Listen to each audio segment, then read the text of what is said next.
Hi guys! Welcome to my channel. For today's video, gagawa naman po tayo ngayon ng miswa with mackerel. Wow! So let's go guys! Panoorin na po natin. So yun guys, meron na naman pong tokwa. So yan po yung panggisa natin. Yan po, shoutout po kay Ate Rose. And then ito naman po si M-Boy. Siya yung nagkakat ng patola.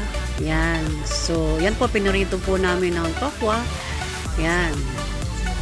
So, pagkakat po ng tokwa at po ng patola, ihahanda na po natin yung miswa sa yung pinaritong tokwa at saka po yung ating mackerel. So, let's go guys. Yan na po, lalagyan po natin ng mantika. Tapos, igigisa na po natin sa sibuyas, sa bawang at saka sa kamatis. At yan po, lalagyan po natin ng nor cube sa saka ng tubig.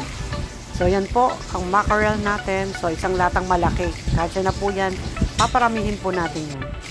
So yan guys, dudurugin na po natin yung mackerel sa pinagisahan natin na bawang sibuyas at saka yung kamatis. So yan po, dudurugin po natin hanggang sa durog na durog para po maraming makakain. Kasi lalagyan po natin din ng tubig at ng miswa para po dumami. So yan guys, pagka nadurog na yan, lalagyan natin ng paminta. Yan, damihan po natin para mas masarap. And then, pagkatapos po natin ay lalagyan po natin ng patis at saka po hahaluin po natin para manuot po yung sarap ng panglasa natin. So yan guys, pakuluin na po natin. At yan po, dadagdagan po natin ng tubig. Yan, dadamihan po natin at saka titimplahan para po, patulad ng sinabi ko, marami pong makakain. At yan po, lalagyan po natin ng additional na nor cubes. At ihahanda na po natin yung ating malunggay. Yan po. So, pagkahanda po ng malunggay, ihintayin po natin kumulo. Pagkatapos po na kumulo, lalagyan po natin ng patola.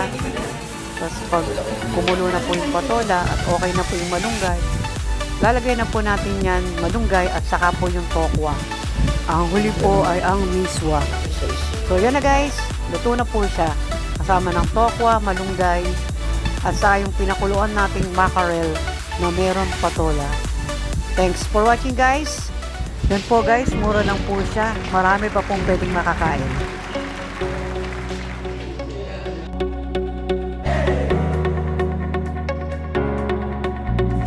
Special thanks po kay M-Boy at Guy Rose.